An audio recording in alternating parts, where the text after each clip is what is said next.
On Meet the Press, spotlight on Kansas ballots, two tight races. I asked Meet the Press host Chuck Todd just how much the Kansas Senate race has Washington paying attention. And talking about Kansas, Politico is reporting that the Koch brothers may be backing some commercials to air in that state as well. And the Roberts race being so tight with independent Greg Orman, the Chad Taylor issue we've been looking at all week as well. Do you think this is a big message to sitting lawmakers in Washington if Pat Roberts is having a tight race like this?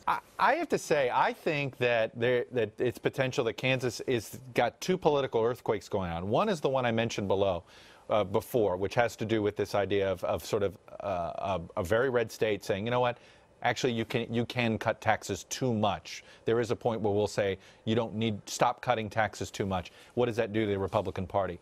On the Roberts front, you have a coalition, and I've looked at all of the polling very closely for Orman.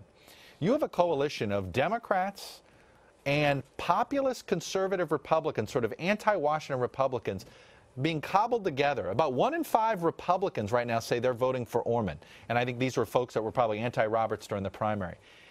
If this coalition, the sort of populist left and the populist right, can band together to oust Washington incumbents, yes, you better believe every Washington incumbent ought to look at Pat Roberts and say, I could be next if I don't sort of get in better touch with actually what's going on in America. And I think that is, I think a lot of incumbents are looking at what's happening to Pat Roberts and thinking, but for the grace of God, that could be me.